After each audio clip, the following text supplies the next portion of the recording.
അജയ് തീരുമാനിച്ചിരുന്നു കല്യാണം കഴിക്കുമെങ്കിൽ അത് മധുവിനെ മാത്രം. മധുവിന്റെ കുടുംബം ഈ കല്യാണത്തിന് സമ്മതിച്ചു. എന്നാൽ അജയന്റെ അച്ഛനും അമ്മയും അവസാനം വരെ കല്യാണത്തിന് സമ്മതിച്ചില്ല. നിനക്ക് തോന്നുന്നുണ്ടോ നഗരത്തിൽ പഠിച്ചു വളർന്ന കുട്ടി ഇവിടെ വന്ന് ഇവിടത്തെ ചിട്ടവട്ടങ്ങളൊക്കെ നോക്കി നടത്തുമെന്ന്? എനിക്ക് ഈ കല്യാണത്തിന് സമ്മതമല്ല. നീ എന്നോട് കള്ളം പറയാ ഈ കല്യാണത്തിന് സമ്മതം കിട്ടാൻ. ഞാൻ പറയണത് അങ്ങ് കേട്ടാ മതി. നീ എന്റെ മോനല്ലായിരുന്നെങ്കിൽ ഞാൻ കല്യാണത്തിനേ വരില്ലായിരുന്നു. താലി കെട്ടണ സമയത്ത് ഞങ്ങൾ വന്നേക്കാം അനുഗ്രഹിക്കാൻ, കേട്ടോ? ആശീർവാദം തരാതിരിക്കാൻ എന്റെ മനസ്സിൽ കല്ലല്ല. നിന്റെ ഇഷ്ടത്തിന് നീ ചെയ്തോ, ഞങ്ങൾ എത്തിയേക്കാം. ശരി, നിനക്ക് സന്തോഷമായില്ലേ? വിഷമിക്കണ്ട, ഞങ്ങൾ രണ്ടുപേരും കൃത്യസമയത്തെത്തും. ചെല്ല്, നീ നിന്റെ ഭാവി വധുവിന്റെ കൂടെ കല്യാണത്തിനുള്ള ഏർപ്പാടുകൾ തയ്യാറാക്ക്. ഞങ്ങളുടെ അനുഗ്രഹം നിന്റെ കൂടെ ഉണ്ടാവും. Thank you papa. Thank you അമ്മേ. ഞാൻ നിങ്ങളെ കാത്തിരിക്കും. അജയ്ക്ക് ഇത്തിരി സമാധാനായി അച്ഛനും അമ്മയും കല്യാണത്തിന് സമ്മതിച്ചല്ലോ എന്ന്. എല്ലാ കാര്യങ്ങളും തയ്യാറായി. അജയ് അങ്ങനെ മധുവിന്റെ കൂടെ കല്യാണ മണ്ഡപത്തിൽ വന്നു. അവന്റെ അച്ഛനും അമ്മയും കല്യാണത്തിന് വരികയും ചെയ്തു. മധു അവരുടെ കാല് തൊട്ട് നമസ്കരിച്ചു. പക്ഷെ ഈ കല്യാണം അപ്പോഴും അവർക്കൊരു ബുദ്ധിമുട്ടായിരുന്നു. മധുവും അജയന്റെ കല്യാണം നല്ല രീതിയിൽ നടന്നു. അജയ്, നിന്റെ കൊച്ചച്ഛൻ, വല്യമ്മ, ചിറ്റപ്പൻ അവരൊക്കെ കല്യാണത്തിന് വന്നിട്ടുണ്ട്. എല്ലാരോടും ഇപ്പൊ തന്നെ പോകാൻ പറയാൻ പറ്റില്ലല്ലോ. മരുമകളുണ്ടാക്കിയ എന്തെങ്കിലുമൊക്കെ കഴിച്ചിട്ടേ ഇനി പോകുള്ളവര്. അതുകൊണ്ട് 2 ദിവസം നമ്മുടെ വീട്ടിൽ കാണും അവര്. അതെ അമ്മേ, കുഴപ്പമില്ല.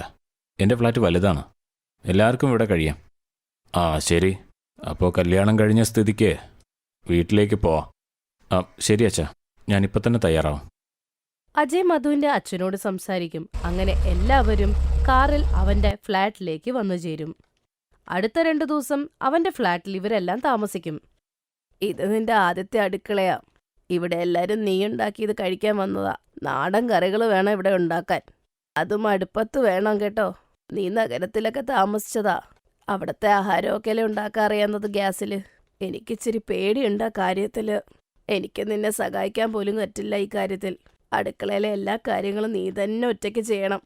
ശരി അമ്മായി, അടുക്കളയിലെ കാര്യമൊക്കെ ഞാൻ ഒറ്റയ്ക്ക് ചെയ്തോളാം. എന്റെ വിമലേ, നീ നിന്റെ മരുമോളോട് അടുപ്പത്ത് ആഹാരം ഉണ്ടാക്കാൻ പറഞ്ഞു. അവൾക്ക് അതിലൊക്കെ ഉണ്ടാക്കാൻ വല്ല പിടിയുണ്ടാ? അതും നമ്മുടെ നാടൻ കറികള്, വിഭവങ്ങളൊക്കെ അവൾക്ക് അറിയാമോ? ചേച്ചി, ഇതൊക്കെ ഉണ്ടാക്കിയല്ലേ പറ്റുള്ളൂ. എവിടെന്ന് വന്നെന്ന് പറഞ്ഞാ എന്ത്? പറയേണ്ടത് പറഞ്ഞു, ചെയ്യേണ്ടത് അവളുടെ കടമ. മധു അടുക്കളയിലോട്ട് പോവുകയായിരുന്നു. അപ്പോഴേക്കും അജയ് അവളുടെ അടുത്ത് വരും. മധു, നീ തയ്യാറല്ലേ? ഞാൻ റെഡിയാ. കുറച്ചു നേരം എന്റെ കൂടെ ടെറസിലൊന്ന് വരുമോ? എനിക്ക് അടുപ്പ് കത്തിക്കണം. ശരി, ഞാൻ നിന്റെ കൂടെ വരാം. അജയുടെ കുടുംബക്കാരൊക്കെ അവിടെ നിന്ന് എല്ലാം കാണുകയായിരുന്നു. മധു ടെറസിലോട്ട് പോകും. വിറകുകൾ അടുക്കി അടുക്കി വെക്കുകയും ചെയ്യും. ഇനി അവൾ പാചകം ചെയ്യണം. അവൾ നല്ല നാടൻ കറികൾ, അതും നല്ല വെളിച്ചെണ്ണയിൽ അവിടെ നിന്ന് ഉണ്ടാക്കുകയും ചെയ്യും. അതും വിറകടുപ്പിൽ. അല്ല, ഭക്ഷണം ഉണ്ടാക്കുന്നതിന്റെ നല്ല മണം നന്നായി വരുന്നുണ്ടല്ലോ. വരുന്നുണ്ട്. എന്തായാലും മരുമോളെ ഇപ്പൊ ഞാൻ കണ്ടതേ ഉള്ളൂ. അവൾ വിറകടുപ്പില് നല്ല വെളിച്ചെണ്ണയിട്ട് ഉണ്ടാക്കുന്നുണ്ട്. അല്ല മദൻ, ഭക്ഷണം ഉണ്ടാക്കാൻ ഇത്രയും സമയം വേണോ? എല്ലാ ബന്ധുക്കളും ചോദിക്കുന്നത് എന്തെന്ന് വെച്ചാ മരുമകൾ ഉണ്ടാക്കുന്ന ഭക്ഷണം എപ്പോൾ കിട്ടുമെന്നാ. ബിംല, ഒന്നുകൂടി പോയി നോക്ക്. ഭക്ഷണം ആവാൻ എത്ര സമയമെടുക്കുന്നു മരുമകളോട് ചോദിക്കേ. ഞാൻ നോക്കിയിട്ട് വരാം. മധു ആഹാരമെല്ലാം തയ്യാറാക്കി കഴിഞ്ഞു. അമ്മായി, ഞാൻ കരുതി എന്തായാലും പാചകം ചെയ്യല്ലേ, എന്നാ പിന്നെ പായസം കൂടെ ഇരിക്കട്ടെ. നല്ല കാര്യത്തിന് എപ്പോഴും മധുരം വേണമെന്നല്ലേ? ഞാൻ പറയുന്നത് ശരിയല്ലേ? അപ്പോഴേക്കും അവിടെ ചേട്ടത്തിയും വല്യമ്മയൊക്കെ വരും. ചേട്ടത്തി, മധുവിന് നല്ല അറിവുണ്ടല്ലോ. ഇവൾക്ക് വിറകടുപ്പിൽ ആഹാരം ഉണ്ടാക്കാൻ അറിയാലോ. എന്റെ അമ്മൂമ്മയുണ്ടല്ലോ, ഞാൻ ചെറുതായിരുന്നപ്പോ ചിലപ്പോ റൊട്ടിയൊക്കെ അങ്ങനെ ഉണ്ടാക്കുമായിരുന്നു.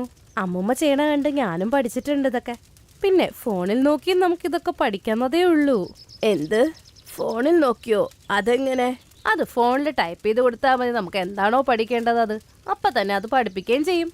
ഇതുപോലെ ഉണ്ടാക്കുന്ന ആഹാരത്തിന്റെ ഗുണങ്ങളും അറിയാൻ പറ്റും. ഫോണിൽ നമുക്ക് നല്ല അറിവ് കിട്ടാനുള്ള വഴികളും ഉണ്ട്. ആണോ?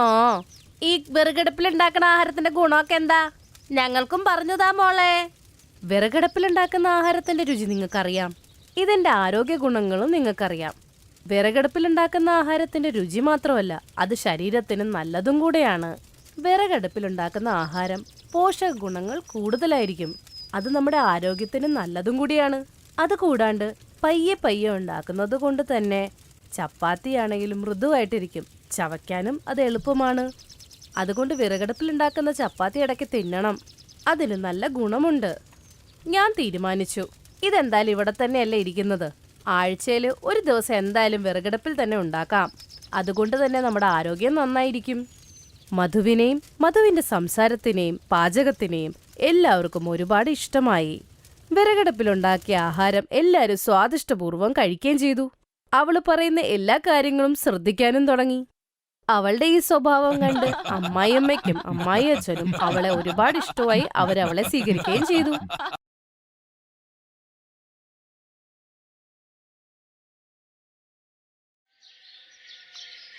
ഗായത്രി ദേവിക്ക് 4 മക്കളും 4 മരുമക്കളും. ആദ്യം വന്ന 2 മരുമക്കൾ ധനികരുടെ മക്കളാണ്. രണ്ടാമത് വന്ന 2 മരുമക്കളും ദരിദ്രരുടെ മക്കൾ. അതുകൊണ്ട് ഗായത്രി ദേവി മൂത്ത മരുമകൾ സുമൻ, രണ്ടാമത്തെ മരുമകൾ നീലമിലാണ് ശ്രദ്ധ പുലർത്തിയിരുന്നത്. അവരെപ്പോഴും അവളെ മാത്രമേ നന്നായി നോക്കൂ. എന്നാൽ 4ാമത്തെയും 5ാമത്തെയും മരുമക്കൾ ആശയും വർഷയും എപ്പോൾ നോക്കിയാലും വഴക്കു പറയും. എന്നാൽ അവരെ 2 പേരെക്കാൾ സ്വഭാവത്തിൽ ഇവരാണ് നല്ലവർ. ഗായത്രി ദേവിയുടെ 4 മരുമക്കളും ഗർഭിണികളാണ്. വീട്ടിൽ എപ്പോഴും ഇതിനെക്കുറിച്ചുള്ള സംസാരം ഓടിക്കൊണ്ടിരുന്നു. ഇവിടെ നോക്കുമോളെ സുമൻ, നീലം, 2 പേരും എവിടെയാണ്? ഒന്നിങ്ങോട്ട് വന്നേ. അയ്യോ അമ്മേ, എന്താ ഇത്രയും ബോക്സൊക്കെ? ഇതിലെന്താ ഉള്ളത്? അമ്മ മാർക്കറ്റ് മുഴുവനും വാങ്ങിച്ചോണ്ട് വന്നോ? ആ, അങ്ങനെ തന്നെ കരുതിക്കോളൂ. എന്റെ 2 മരുമക്കളും ഇപ്പോൾ ഗർഭിണിയല്ലേ? അവർ 2 പേരും നല്ല കുഞ്ഞുങ്ങളെ പ്രസവിക്കാൻ പോകുമ്പോൾ അവരെ ഞാനല്ലാതെ വേറെ ആരും നോക്കാനാ? ഇതിൽ ഒരു ബോട്ടിൽ ഫുള്ളും നെയ്യുണ്ട്. പിന്നെ ഇതിൽ ഒരുപാട് ഡ്രൈ ഫ്രൂട്ട്സും, പിന്നെ നല്ല ഫ്രഷായ വെജിറ്റബിളും ഫ്രൂട്ട്സും. പിന്നെ നിങ്ങൾ 2 പേർക്കും ഈ ഉപ്പ് ബിസ്ക്കറ്റും കേക്കും ഒരുപാട് ഇഷ്ടമല്ലേ? അതുകൊണ്ട് ഞാൻ കടക്കാരനോട് പറഞ്ഞിരുന്നു. അയാൾ വാങ്ങി വെച്ചിരുന്നത് ഞാൻ വാങ്ങി വന്നു. 2 പേർക്കും ഇനി എന്ത് വേണമെങ്കിലും എന്നോട് ചോദിക്ക്. ശരി അമ്മേ. അമ്മേ, ഞാൻ കുറച്ച് പണം തന്നിട്ടില്ലേ? അതിലെല്ലാം ചിലവായി പോയോ? അത് ഞാൻ ചോദിച്ചത്. അമ്മ ഇപ്പോൾ ഇത്രയും സാധനങ്ങളൊക്കെ വാങ്ങി വന്നില്ലേ? ആഹാ, ഞാൻ അമ്മയ്ക്ക് തന്നത് ചിലവഴിച്ചതേ ഇല്ലേ? പിന്നെ ഈ സാധനങ്ങളൊക്കെ? മരുമക്കളോട് പണം ചോദിച്ചിട്ട് അമ്മായിയമ്മ ചിലവഴിക്കുമോ മക്കളെ? നിങ്ങൾ പണക്കാര പിള്ളാരല്ലേ? ഇവിടെ വരുമ്പോൾ നിങ്ങളെ നല്ലപോലെ നോക്കുന്നത് എന്റെ കടമയാണ്. നിങ്ങളുടെ അമ്മായിയച്ഛന്റെ പെൻഷൻ പണം വരുന്നില്ലേ? ഓരോ മാസവും ഞാനല്ലേ അത് വാങ്ങുന്നത്. ആ പണം കൊണ്ടാണ് നിങ്ങൾക്ക് ആവശ്യമുള്ളത് വാങ്ങുന്നത്. നിങ്ങളുടെ പണം ചിലവഴിക്കാൻ എനിക്ക് തോന്നുന്നില്ല. അതുകൊണ്ടാണ് അതങ്ങനെ കൊണ്ടുവന്ന് തന്നത്. സത്യത്തിൽ നമ്മുടെ അമ്മായിയമ്മ എത്ര നല്ലവരായില്ലേ ചേച്ചി? ആശേ, ആശേ, പക്ഷേ നിങ്ങൾ എവിടെയാണ്? വേഗം ഒന്ന് വന്നേ. ഞങ്ങൾക്ക് 3 പേർക്കും തണുത്ത വെള്ളം കൊണ്ടുവാ. പിന്നെ നല്ല ചൂട് ചായയും കൊണ്ടുവരൂ. ആ, നിങ്ങൾ 2 പേരും എവിടെ പോയി? അമ്മേ, വെള്ളം കുടിക്ക്. ചായ വർഷ കൊണ്ടുവരും. ആ, ശരി ശരി. ഇനിയും ഇവിടെ എന്തിനാ നിൽക്കുന്നേ? അമ്മ, ഇതാ ചായ എടുക്കൂ. ഞാൻ നിന്നോട് എത്ര പറഞ്ഞിട്ടുണ്ട് പാലിൽ തേയിലപ്പൊടിയിട്ട് തിളപ്പിക്കണമെന്ന്? എന്നാൽ നിങ്ങൾ 2 പേരും എന്താ അത് ചെയ്യാത്തത്? എന്തിനാ ഈ പച്ചവെള്ളം ചായയാക്കി കൊണ്ടുവരുന്നത്? അമ്മേ, ഞാൻ പാലിൽ ചായപ്പൊടി ഇട്ടാ തിളപ്പിച്ചത്. ആ അമ്മേ, വൈകുന്നേരം കഴിക്കാൻ ഞാൻ എന്താ ഉണ്ടാക്കേണ്ടെന്ന് പറഞ്ഞാൽ ഉണ്ടാക്കാം. അമ്മേ, ഇന്നെനിക്ക് ഇറച്ചി ചോറ് കഴിക്കണമെന്ന് ആഗ്രഹമുണ്ട്. ആ, പിന്നെ ഇന്നെനിക്ക് പനീർ കഴിക്കണമെന്നുണ്ട്. ആ, എന്നാൽ ശരി. ഇന്ന് രാത്രി ആ ഇറച്ചിച്ചോറും പിന്നെ നെയ് വെച്ച് ചപ്പാത്തിയും ഉണ്ടാക്കിയേക്ക്. പിന്നെ എന്റെ മരുമക്കൾക്ക് പനീർ കറിയും ഉണ്ടാക്കി വെക്ക്. എന്നാൽ അമ്മേ, ഞങ്ങൾ നേരത്തെ ഉരുളക്കിഴങ്ങ് കറി ഉണ്ടാക്കി വെച്ചിട്ടുണ്ട്. അത് ആശയ്ക്ക് കഴിക്കണമെന്ന് ഒരാഗ്രഹമുണ്ടായിരുന്നു. ആ അമ്മേ, എനിക്ക് ഉരുളക്കിഴങ്ങ് കറി വേണ്ട. എനിക്ക് പനീർ കറി തന്നെ വേണം, പറഞ്ഞേക്കാം. അയ്യോ, നീ എന്തിനാ വിഷമിക്കുന്നത്? നീലം, ഇവിടെ നോക്ക്. നീ വേണ്ടാന്ന് പറഞ്ഞു കഴിഞ്ഞാൽ പിന്നെ ആരെങ്കിലും അതിവിടെ ഉണ്ടാക്കുമോ? ആശേ, വർഷേ, 2 പേരും ശ്രദ്ധിച്ചു കേൾക്ക്. ആ കറിയെടുത്ത് ചവറ്റുകൊട്ടയിലെറിയൂ. വർഷ കരഞ്ഞുകൊണ്ട് അടുക്കളയിലേക്ക് പോയി. ആശ പിന്നാലെ പോയി അവളെ സമാധാനിപ്പിച്ചു. വർഷേ, നീ ഒന്നോർത്തും വിഷമിക്കണ്ട. നിനക്ക് ഉരുളക്കിഴങ്ങ് കഴിക്കാനല്ലേ ആഗ്രഹം? സുമനും നീലവും കിടന്നുറങ്ങട്ടെ. പിന്നെ അമ്മ ക്ഷേത്രത്തിൽ പോവില്ലേ? അപ്പോൾ ഞാൻ നിനക്ക് ഉണ്ടാക്കിത്തരാം. എന്താ ചേച്ചി, നമുക്ക് മാത്രം ഇങ്ങനെ? നമ്മളും ഇപ്പോൾ ഗർഭിണികളല്ലേ? എന്നാൽ അമ്മ നമ്മളോട് മാത്രം എന്താ ഇങ്ങനെ? എന്താ നമ്മളോട് ഇങ്ങനെ പെരുമാറുന്നത്? പണമില്ലാത്തത് കൊണ്ടാണോ? നമ്മൾ സുമനെപ്പോലെയും നീലത്തെപ്പോലെയും ഒരു പണക്കാര വീട്ടിൽ നിന്നല്ലല്ലോ വന്നത്. വർഷ പറയുന്നത് കേട്ട് ആശയും കരയാൻ തുടങ്ങി. ഇങ്ങനെ മാസങ്ങളും കടന്നുപോയി. മരുമക്കളുടെ സീമന്തത്തിനും നേരമായി. എല്ലാവരും അതിനെക്കുറിച്ച് പറയാൻ തുടങ്ങി. ഗായത്രി ദേവി സുമനും നീലത്തിനും സീമന്തം നടത്തണമെന്ന് തീരുമാനിച്ചു. സുമനും നീലത്തിനും വേണ്ടി പട്ടുസാരി, ആഭരണം ഇതെല്ലാം അവർ വാങ്ങിവന്നു. വർഷയോടും ആശയ്ക്കും നേരെ ഗായത്രി ദേവി ശ്രദ്ധിച്ചതേയില്ല. എല്ലാവരും ഫംഗ്ഷൻ നടക്കുന്ന സ്ഥലത്തേക്ക് പോകാൻ റെഡിയായിക്കൊണ്ടിരുന്നു. അപ്പോൾ ഗായത്രി ദേവിയുടെ അടുത്ത് സുമനും നീലവും വന്നു. ചേച്ചി, ആദ്യം നിങ്ങൾ പറയൂ. എന്തു പറ്റി സുമൻ? എന്താണ് കാര്യം? ധൈര്യമായിട്ട് പറയേ. വേഗം പോകണം, അവിടെ ഫംഗ്ഷനിൽ എല്ലാവരും നമുക്ക് വേണ്ടി കാത്തിരിക്കുകയാണ്. അത് പിന്നെ അമ്മ ഈ ഫംഗ്ഷനിലേക്ക് വരാതിരുന്നാൽ കുറച്ച് നന്നായിരിക്കും. കാരണം നിങ്ങളവിടെ വന്നാൽ ഞങ്ങളുടെ കുട്ടികൾക്കത് ശരിപ്പെട്ടു വരില്ല. എന്റെ അമ്മയാണ് പറഞ്ഞത്. ഒരു വിധവയുടെ നിഴൽ പോലും കൊള്ളരുത് ഗർഭിണിയായിരിക്കുന്ന സ്ത്രീകളുടെ നേരെ. അമ്മ, ഇത് ഞങ്ങളുടെ കുഞ്ഞുങ്ങളുടെ നന്മയ്ക്ക് വേണ്ടിയാ. അമ്മയൊരു വിധവയല്ലേ. അമ്മയുടെ നിഴൽ ഞങ്ങൾക്കു നേരെയോ കുഞ്ഞുങ്ങൾക്കു നേരെയോ വീണാൽ അത്ര നന്നാവില്ല. അമ്മ ഈ ഫംഗ്ഷനിലേക്ക് വരാതിരിക്കുന്നതാ നല്ലത്. പിന്നെ ഞങ്ങളിൽ നിന്ന് അകന്നു നിൽക്കൂ. എന്നാലേ ഞങ്ങൾക്കും കുഞ്ഞുങ്ങൾക്കും ഇനി നല്ലത് വരികയുള്ളൂ. സുമനും നീലമും അപ്പോൾ പറഞ്ഞത് കേട്ട് ഗായത്രി ദേവിക്ക് ഷോക്കടിച്ചതുപോലെയായി. അവരുടെ കണ്ണിൽ നിന്ന് കണ്ണുനീരൊഴുകാൻ തുടങ്ങി. അവർക്ക് മനസ്സില്ലെങ്കിലും സുമനെയും നീലത്തെയും പറഞ്ഞയച്ചു. വാ നീലം, അമ്മയ്ക്ക് നമ്മൾ പറഞ്ഞത് മനസ്സിലായി. അമ്മ ബുദ്ധിശാലിയല്ലേ? സുമനും നീലവും ഫംഗ്ഷനിലേക്ക് പോയി.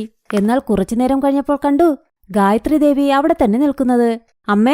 അമ്മയ്ക്ക് കുറച്ചുപോലും ബുദ്ധിയില്ലേ? ഞാൻ പറഞ്ഞിട്ടല്ലേ വന്നത് അമ്മ ഇവിടേക്ക് വരാൻ പാടില്ല എന്ന്. അമ്മയുടെ നിഴൽ കൊണ്ട് ഞങ്ങൾക്കും കുഞ്ഞുങ്ങൾക്കും എന്തെങ്കിലും പറ്റിയാൽ? അപ്പോൾ അവിടെ ആശയും വർഷയും വന്നു. സുമൻ ചേച്ചി, നീലം ചേച്ചി, അമ്മ വന്നത് ഞങ്ങൾക്ക് വേണ്ടിയാ. ഞങ്ങൾക്ക് പിറക്കാൻ പോകുന്ന കുഞ്ഞുങ്ങളെ ആശീർവദിക്കാൻ വേണ്ടി. ചേച്ചി, അമ്മയുടെ അനുഗ്രഹം കിട്ടിയാൽ ദൈവത്തിന്റെ അനുഗ്രഹം കിട്ടിയ പോലെയാ. അവരും അമ്മയാ. അവരും മക്കളെ പ്രസവിച്ചിട്ടുണ്ട്. നമുക്ക് പിറക്കാൻ പോകുന്ന കുഞ്ഞുങ്ങൾക്ക് ഇവരാണ് മുത്തശ്ശി. അതുകൊണ്ട് അവരുടെ ആശീർവാദം നമ്മുടെ കുഞ്ഞുങ്ങൾക്ക് വേണ്ടേ? അമ്മേ, ഞങ്ങളുടെ കുഞ്ഞുങ്ങളെ അമ്മ വേണം അനുഗ്രഹിക്കാൻ. ഞങ്ങളുടെ സീമന്തം അമ്മയിൽ നിന്ന് വേണം തുടങ്ങാൻ. എന്നോട് ക്ഷമിക്കൂ ആശേ വർഷേ. ഞാൻ നിങ്ങളോട് എത്ര മോശമായി പെരുമാറിയിരുന്നാലും ഇന്ന് നിങ്ങൾ എന്റെ മനസ്സ് മനസ്സിലാക്കി പെരുമാറുന്നു. സുമനെയും നീലത്തിനെയും ഞാൻ എത്ര നന്നായി നോക്കിയിരുന്നു.